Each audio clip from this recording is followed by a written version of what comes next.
சோலைவனம் அப்படிங்கிற அழகான காட்டுல மீரா அதோடைய பொண்ணு சாரா ரெண்டு பேரும் வாழ்ந்து வந்தாங்க. அப்போ மீரா எதையோ யோசிச்சுக்கிட்டு இருந்தா. இத பார்த்த சாரா அம்மா கிட்ட இந்த மாதிரி கேட்டா, அம்மா, நானும் ரொம்ப நேரமா பார்த்துக்கிட்டு இருக்கிறேன், ஏதோ யோசிச்சுக்கிட்டே இருக்கீங்களே, அப்படி என்னமா யோசிச்சுக்கிட்டு இருக்கீங்க? அது ஒன்றும் இல்லை சாரா, இந்த டைம் நம்ம நிலத்துல என்ன விளைவிக்கலாம் அப்படின்னு தான் யோசிச்சுக்கிட்டு இருக்கேன். அம்மா, நாம இந்த டைம் நம்மளுடைய நிலத்துல சோளம் விளைவிக்கலாம். போன டைம் நாம கடலையை விளைவிச்சு அதுல நமக்கு நல்ல லாபம் வந்துச்சு. அதை பார்த்துட்டு எல்லோரும் இந்த டைம் கடலை தான் போட்டிருக்காங்க. நான் பார்த்த வரைக்கும் சோளம் யாருமே போடல. அதனால நம்ம இந்த டைம் சோளம் போடலாம், கண்டிப்பா நமக்கு லாபம் கிடைக்கும். ஆமா சாரா, நீ சொல்றது சரிதான். நாம இந்த டைம் நம்ம நிலத்துல சோளத்தையே விளைவிக்கலாம். சாரா வீட்டுக்கு கொஞ்சம் பக்கத்திலேயே காலு கோரி அப்படிங்கிற ரெண்டு காகங்கள் வாழ்ந்து வந்தாங்க. அவங்க ரெண்டு பேரும் ரொம்ப சோம்பேறியா இருந்தாங்க. கோரி, நாம நம்மளுடைய நிலத்துல என்ன பயிர் செய்யலாம்? அத்தாங்காலு, எனக்கும் தெரியல. நான் நாளைக்கு அந்த சாராவோட வயல்ல போயிட்டு அது என்ன தன்னுடைய நிலத்துல பயிர் செஞ்சிருக்குதுன்னு பார்த்துட்டு வரேன். நாமளும் அதையே செய்யலாம். ஆமா கோரி, நீ சொல்றது சரிதான். அந்த சாரா எது செஞ்சாலும் நல்லா யோசிச்சுதான் செய்யும். நாமளும் அது என்ன பயிர் செய்யுதோ நாமளும் அதையே நம்மளுடைய நிலத்துல விளைவிக்கலாம். அடுத்த நாள் காலையிலேயே மீரா தன்னுடைய நிலத்துக்கு வந்து சோளத்தை விதைச்சு அந்த விதைகளுக்கு தண்ணீர் ஊத்திக்கிட்டு இருந்தது. மீரா தான் வயலுக்கு தண்ணி ஊத்திட்டு இருக்கும் போதுதான் கரெக்டா அந்த சமயத்துல கோரி மீராவை பார்க்க வந்தது. என்ன மீரா, நிலத்துக்கு தண்ணி ஊத்திக்கிட்டு இருக்கையா? நீ உன்னுடைய நிலத்துல இந்த டைம் என்ன விதைச்சிருக்க? ஆமா கோரி அக்கா, நான் இந்த டைம் என்னுடைய நிலத்துல சோளம் விதைச்சிருக்கேன். அதுக்கு தான் இப்போ நான் தண்ணி ஊத்திக்கிட்டு இருக்கேன். ஓ, அப்படியா மீரா? சரி மீரா, எனக்கு நேரமாச்சு, நான் வீட்டுக்கு போறேன் அப்படின்னு சொல்லிட்டு கோரி அங்கிருந்து கிளம்பிடுச்சு. மீராவும் கொஞ்ச நேரத்திலேயே நிலத்துக்கு தண்ணி பாய்ச்சிட்டு அதோட வீட்டுக்கு கிளம்பிடுச்சு. காலு காலு, அந்த மீரா அதோடைய நிலத்துல சோளம் போட்டுருக்கு. நாமளும் இந்த டைம் சோளத்தையே போடலாம். ஆமா கோரி, அதுல என்ன சந்தேகம் உனக்கு? அந்த மீரா என்ன போட்டிருக்குதோ அதை தான் நாமளும் போட போறோம். அந்த மீரா எது செஞ்சாலும் நல்லா யோசிச்சுதான் செய்யும். அடுத்த நாளே காலுவும் கோரியும் தன்னுடைய நிலத்துல சோளத்தை விதைச்சாங்க. அவங்க சோளத்தை விதைச்சதோட சரி, அதுக்கு தண்ணியே ஊத்தல. அவங்க சோம்பேறித்தனத்தால அந்த சோளத்தை கண்டுக்கவே இல்லை. தண்ணி கொஞ்சமோட ஊத்தாம வீட்டுல ஜாலியா படுத்துக்கிட்டே இருந்தாங்க. கொஞ்ச நாள் போச்சு.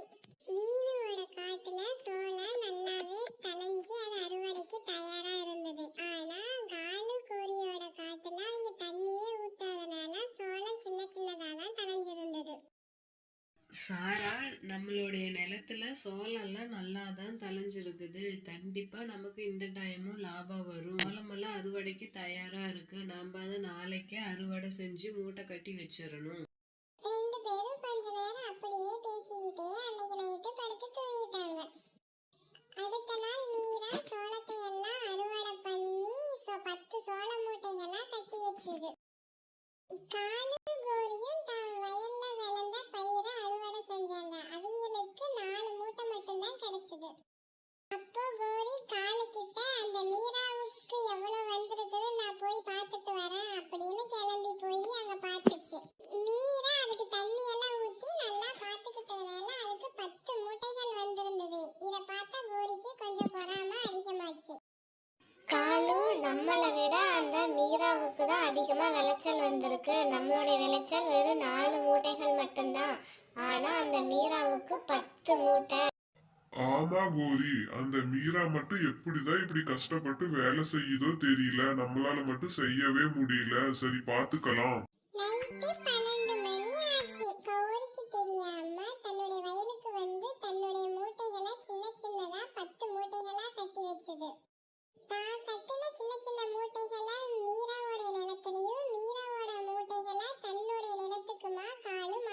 கிடைச்சது. இது எதுவுமே தெரியாத கோரி ஒரு ஆளை செட் பண்ணி நைட்டோட நைட்டா மூட்டைய மாத்தி வைக்க ஏற்பாடு செஞ்சது.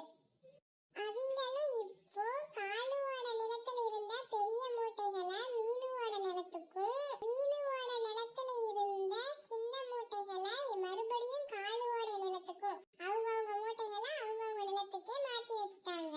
அடுத்த நாள் காலுவும் கோரியும் மீரா என்ன பண்ணுதுன்னு பாக்கிறதுக்காக ஃபர்ஸ்ட் மீராவோட நிலத்துக்கு தான் போனாங்க. அங்க போய் பார்த்ததும் ரெண்டு பேருக்கும் ரொம்ப அதிர்ச்சியா இருந்தது. ஏன்னா அங்க மீனா தன்னுடைய மூட்டைகளை வண்டியில ஏத்திட்டு இருக்கிறத பார்த்ததும் ரெண்டு பேருக்கும் ரொம்ப அதிர்ச்சியா இருந்தது. இங்க என்ன நடந்தது அப்படின்னு தெரியாம ரெண்டு பேரும் தன்னுடைய நிலத்துக்கு போய் பார்த்தாங்க. அப்போ கோரிக்கு ஒண்ணுமே புரியல. என்ன இது, நம்மளுடைய மூட்டைகளை யாரு இப்படி சின்ன சின்னதா 10 மூட்டைகளா கட்டி வச்சது? கோரி, நான் தான் அப்படி பண்ணுனேன். 10 மூட்டைகளா கட்டி சின்ன மூட்டைகள் எல்லாம் மீராவோட நிலத்திலையும், மீராவோடைய நிலத்துல இருந்த மூட்டைகள் எல்லாம் நம்மளுடைய நிலத்திலையும் நான் தான் மாத்தி வச்சேன். ஆனா மறுபடியும் நம்மளுடைய மூட்டைகள் நம்மளுடைய நிலத்துக்கே எப்படி வந்துச்சுன்னு எனக்கும் ஒண்ணுமே புரியல. எனக்கும் ஆச்சரியமா இருக்கு. உனக்கு நான் இன்ப அதிர்ச்சி கொடுக்கலான்னு தான் இப்படி பண்ணுனேன். காலு, என்ன காலு, நீங்க எதா இருந்தாலும் சொல்லிட்டு பண்ண மாட்டீங்களா? நானும் அதே இன்ப அதிர்ச்சி உங்களுக்கு கொடுக்கலான்னு தான் நைட்ல ஆளை செட் பண்ணி மூட்டைய மாத்தி வைக்க சொல்லி சொன்னேன். இப்போ எனக்கு என்னுடைய பணம் தான் தேவையில்லாத நஷ்டமாச்சு.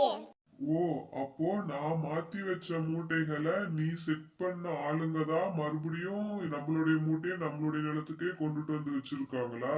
நீயாவது என்கிட்ட ஒரு வார்த்தை சொல்லிட்டு பண்ணிருக்கலாம்ல கோரி. யா கோரி, நீ இப்படி பண்ண? அப்படின்னு ரெண்டு பேரும் ஒருத்தர மாத்தி மாத்தி திட்டிட்டு தான் இருந்தாங்க. இனிமேட்டுக்காவது நாம மத்தவங்களை பார்த்து பொறாமப்படக்கூடாது. அப்படி பொறாமப்பட்டீங்கன்னா எங்களுக்கு நடந்த மாதிரி தான் நடக்கும். தேவையில்லாம நாங்க எங்களுடைய பணத்தை தான் இப்ப இழந்துட்டு இருக்கிறோம். இந்த தண்ணியை நான் அப்பவே ஊத்தி இருந்தேன்னா எங்களுடைய விளைச்சலும் நல்லா விளைஞ்சிருக்கும், எங்களுக்கும் லாபம் வந்திருக்கும். இனிமேலும் மத்தவங்களை பார்த்து பொறாமப்படாம வாழ கத்துக்கணும்.